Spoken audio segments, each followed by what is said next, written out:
Welcome back to our beautiful shiny palace here on the BattleCraft SMP. I am excited to get building an epic new expansion to our build here, but I want to do things a little bit different. You see, the other day I was hanging out with some friends, chatting about food like I often do, and I mentioned that I had just made a batch of homemade spanakopita and was working on getting some meals prepped for those days where I found myself busy designing Minecraft builds.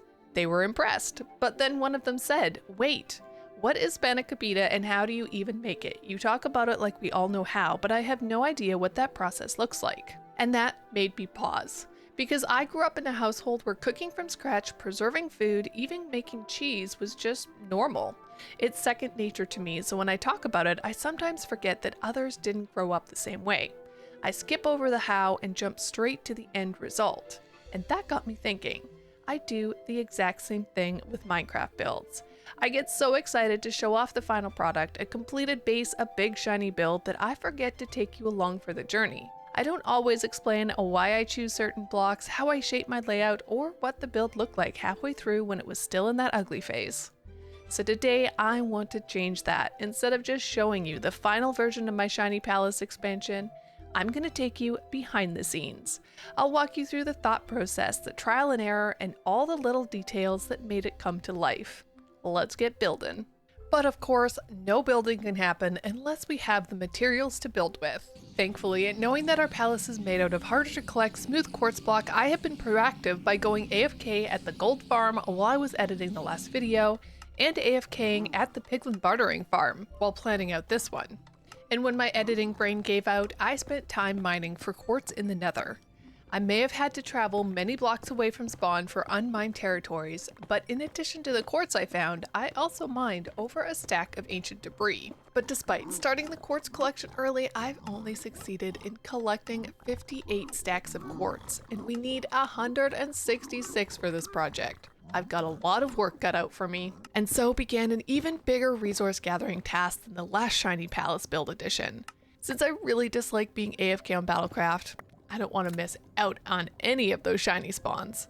I wanted to limit the amount of time I did spend both at the gold farm and at my piglin bartering farm, which meant nether mining for quartz. I may have started nether mining for quartz with a pickaxe, but I soon upgraded my setup with an obsidian hammer, part of the BattleCraft mod pack, which you can download for yourself at the link in the description of this video.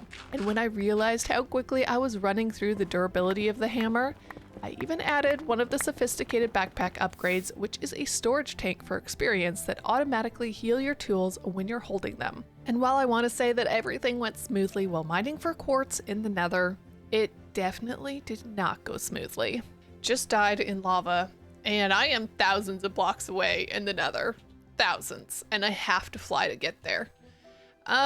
So we're gonna head to JB's villagers. We're gonna pick up a mending and unbreaking book. Hopefully he has both available in the barrels. I'm gonna take those. I am going to go back to my base. I am going to put them onto my wings that I definitely have levels for. Well, we'll figure that one out later. We're gonna try and get back to all of my stuff at the bottom of the lava lake. Unbreaking. I think the mending book is over here. And we got a mending book. Okay. Maybe we're gonna make a quick stop off here at my base, because if we go down, I have pumpkins and melons, and if I could take some of those pumpkin and melons with me, I could trade with some of my villagers to get the levels we're gonna need to put unbreaking and mending onto my wings. So here's to hoping that people have been around spawn enough that I have a bunch. Perfect. There's a shiny Eevee over there. Oh my gosh, I need wood. And don't run away, shiny Eevee. I'll leave you for somebody. Right here. 1, 2, 3, 4, 5. Perfect. He's still there. See, this is the problem. You die, you're without your stuff, really hard to get back, and then all of a sudden you have these shinies spawning in. Come here, shiny, shiny, shiny. Haha! Get in this boat. Hi. I'm going to ask you to please kindly get in that boat. Thank you. So now we have this shiny pat rat who spawned in last time I died in the nether, because yes, I did this twice. I can't remember if I recorded the other one. And we also have that shiny Eevee. Okay, well, can't catch either of them. Gold boots, my wings, and we'll take protection 4 pants. And now we just have to go trade with our villagers here.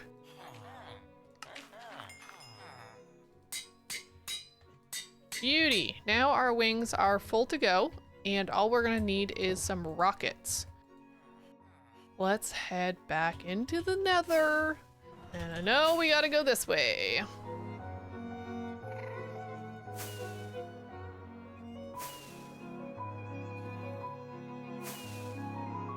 I found it. I found it. I found it. I found it. Okay, we have to go down here.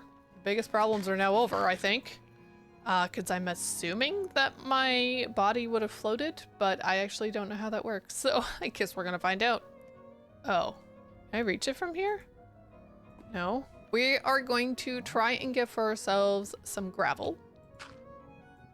And I think I'm under this block. And if I'm there, can I reach this? I did! I reached it! Let's go!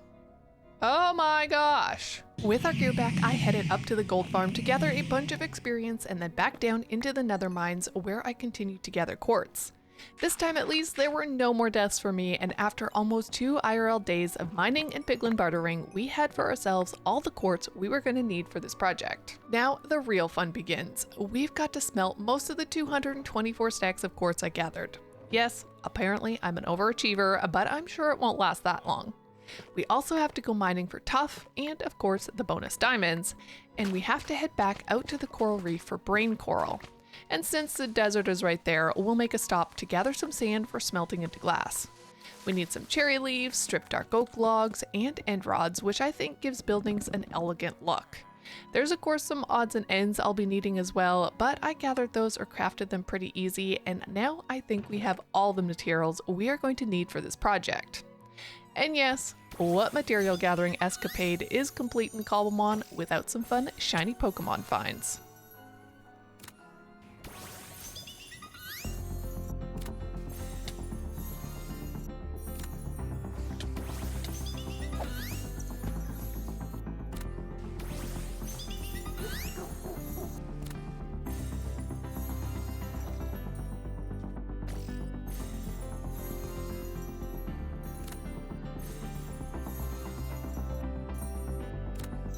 Now that we have our resources and our beautiful shinies, we need to do some land clearing. You see, up here I have big hopes and dreams of filling in this entire section all the way down to the ocean.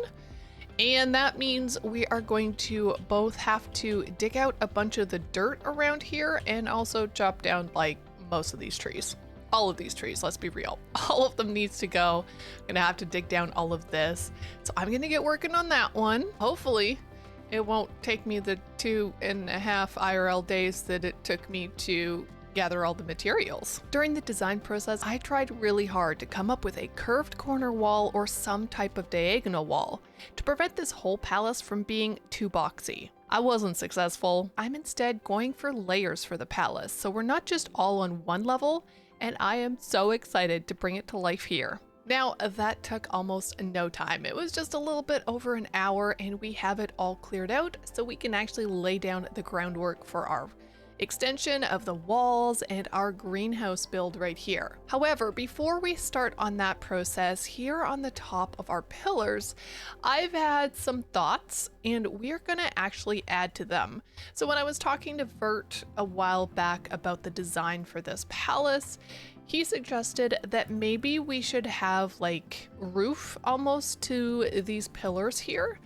And I like the idea, but I didn't know yet what I wanted to do. But I know what I want now, so let's add that in before we continue on the rest of this project.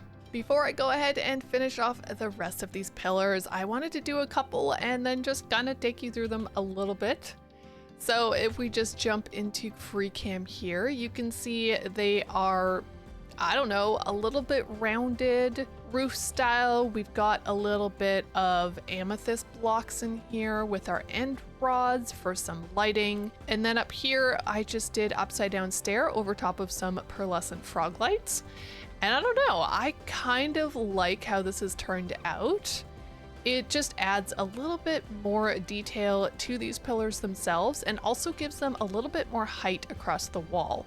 While yes, they have always been slightly taller than the wall, I think this just helps a lot, gives some depth to the build. Halfway through adding in the pillar roofs, I made the discovery that the first set of roofs were 1 block taller than my other set.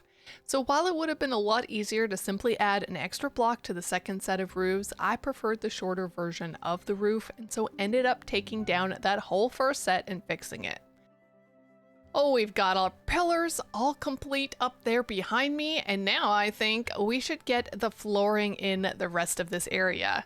We'll definitely do those walls, but it's going to be a lot easier to do the walls if I actually have a flat surface to work from.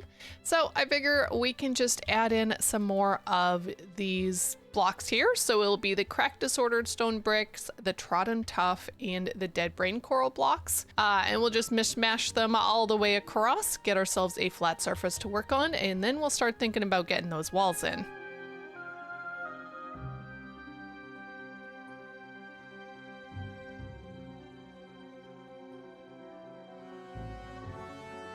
Things are looking really good, my friends. Oh my goodness. We've got part of the staircase here down into the lower part. Now, I did not finish all the courtyard that we are going to need down in this area.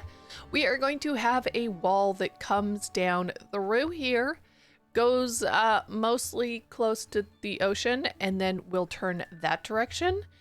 But after seeing how long it's taken me to get those pillar toppings done and now just even the courtyard, I think we're gonna have more than enough work cut out for us to finish off the wall on the top and put in the greenhouse. So we're probably gonna come back to this at another later date. And of course, these stairs here are not quite finished. So the stairs, yes, I mean, that's fine. But these little spaces right here, I am going to get some greenery and we're gonna put that all in on these lovely little platforms. But we're gonna do that along with the greenhouse build, which this is right here, part of the greenhouse. That's why there's just this random patch of quartz there. But that means we are now onto these lovely walls here. And these walls are, well, going to look exactly like these ones. So we're just going to keep extending that pattern all the way down until we get to the corner. And I have something slightly different for the corner. And then, yeah, just continue it on until we get to right about here. And right here is going to be another type of tower, let's say.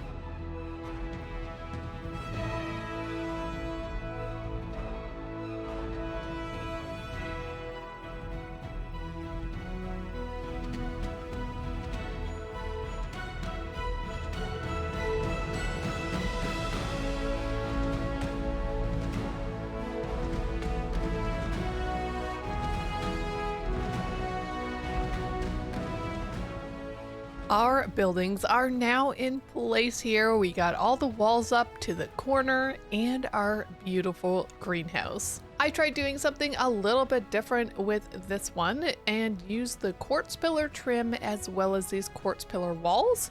So this is from Macaw's Fences and Walls mod, whereas these pillar trims are from the handcrafted mod that we have here on the server. And I think they really add that bit of detail and depth to this build. But when I first started designing this is kind of where I ended.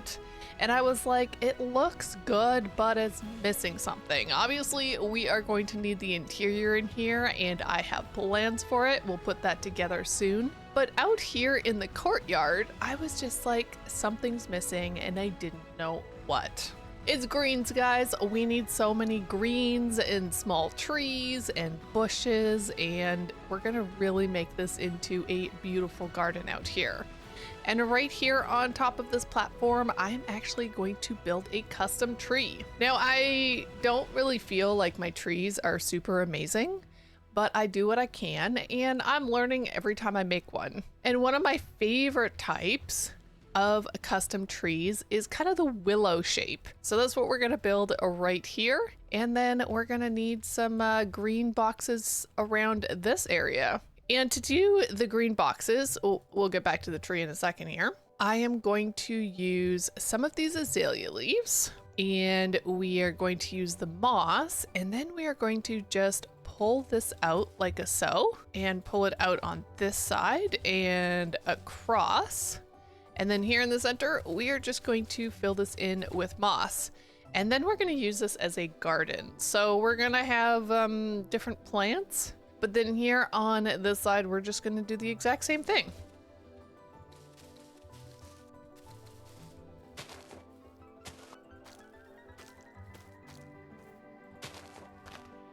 And already, guys, this is looking so much more alive just with this little touch of greenery. Let's get in a few more garden beds along the wall here and see what it's starting to look like.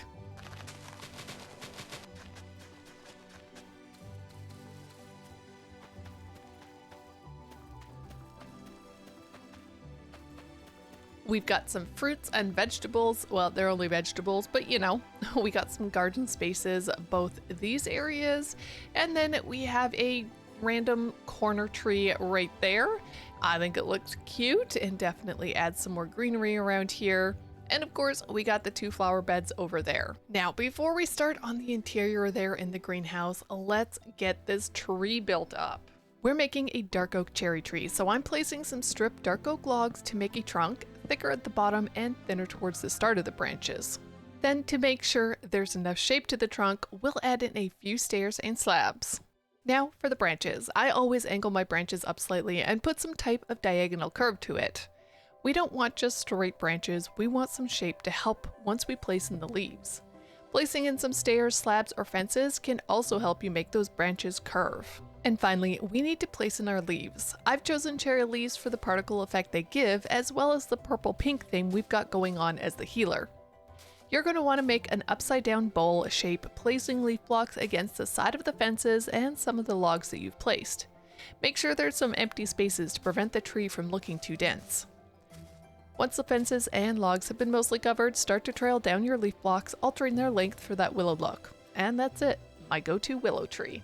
Our tree is complete, our greenery out here in the courtyard is finished, and I even got all of this side complete as well with some flower placement and some beautiful greenery with bamboo, and a few flowers and tall grass on this side. But that means we have the interior of our beautiful greenhouse here to do. So we are going to start laying out some blocks here. First off, we are going to have these planter boxes here in the corners. They are going to be perfect for planting a couple of 2 tall flowers, which we will grab in a minute. And we're also going to want some moss here because we are going to be having a couple of boxes here for some more flowers to be growing, and it's helpful if I line them up right. And we will just repeat that pattern here on the other side. And then to enclose all of these planter boxes, we're going to be using some gold trap doors. It is a palace after all, so we can make this look as expensive as we want to. And then here on the back, we are going to be adding a row of trap doors like that. And we're going to do the same on this side. And then hanging down from this one, we are going to be using our weeping vines.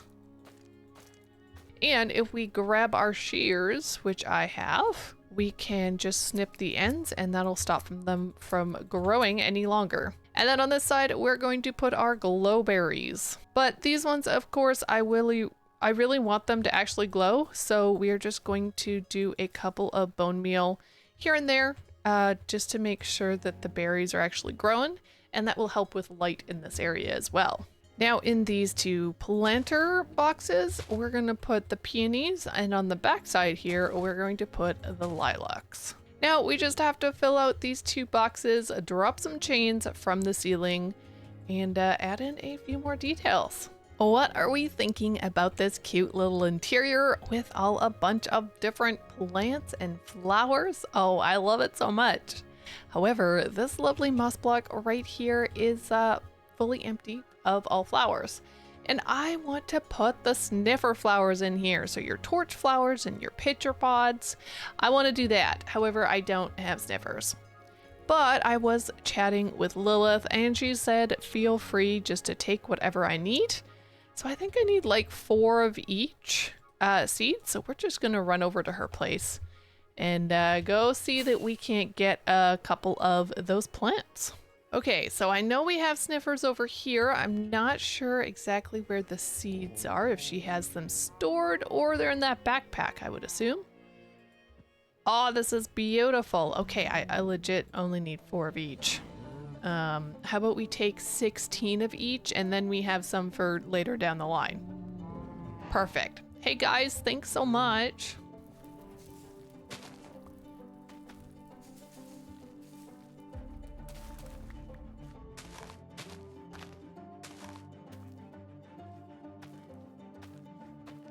I like it. Oh my gosh, this is so pretty. Oh, it's looking very magical, very Babylon Hanging Gardens-esque, which was not the original plan or build style for this area, but I really like it. So I guess this is kind of what we're going for. And the last thing that we are gonna have to do is to take these lovely spaces right here and put our greenery in. It's gonna look a little bit awkward since I haven't actually, you know, built the walls down this direction, but I think it will also provide a little bit of separation from the emptiness over there and kind of fill in this corner just a little bit. Do you see what I see, guys? There's actually a sun kern here. I know that they come into sunflower plains, but I didn't realize if we just planted sunflowers that we would actually get sun kerns. So that will be kind of a fun thing that we can hopefully get maybe a good one or a shiny one. Oh, that would be cool. Shiny sun kern in the shiny palace. Let's go. But I have just finished adding in all of the details down here and I am starving, so I need to eat. I definitely had a creeper blow up on me because it was nighttime, but I did not die, so that's a bonus, I guess. But see, just that little touch of greenery with some bushes right there. Oh my goodness. And once we actually get the wall, yeah, this is gonna look a lot better. Right now it looks a little bit funny, but I love the green touches. I love this little waterfall situation we got going on over here with those fires and all of the greenery here around our greenhouse for our beautiful Leafeon. Now, since we would really like this greenhouse and these gardens right here to be Leafeon's home, I'm going to actually put a pasture block down. If I have one on me. Otherwise I have to go make one. But I'm pretty sure we had one. Perfect. We could probably put it there, but we do have to have it turned the other way. So if we actually put it this direction, it's not like the prettiest thing right there, but it's also not the worst. And we could potentially add in a couple of these gold trapdoors just to fit it in with the rest of the area. And if we just click this and go to our shiny Eevees, we can let our Leafeon go. Hey, buddy. And he'll just be running around here the whole time. That'll be so cool. Oh my goodness. You can just enjoy his lovely garden, be the garden taker of this beautiful greenhouse. Absolutely perfect. But I am going to need your guys' help. So we have this cascading greenery down here with our staircase, and we're of course going to be putting in the walls. Hopefully next episode we'll finish this off. So these walls will come out all the way over here, and I do believe we're going to have the walls turn, it's like right about here, and go across. But that means there's a big open space here of our courtyard that needs to be filled. So I'm going to need your help. Let me know what you would like me to build right here in this corner. Would it be something useful for our palace? Would it be another home for one of my shiny Pokemon? What do you think? Let me know down in those comments. I hope you enjoyed this style of video as I brought you along on the how of designing the shiny palace. If you did, consider subscribing if you've made it this far into the video. It's free to do and helps me out a ton. And don't forget to like this video to show YouTube that you love my content. We may have added a beautiful new addition to our palace, but we have oh so much more to add. Let's create a palace for our shiny Pokemon that they will be proud to inhabit. And on that note, thanks so much for watching, and I'll catch you in my next video.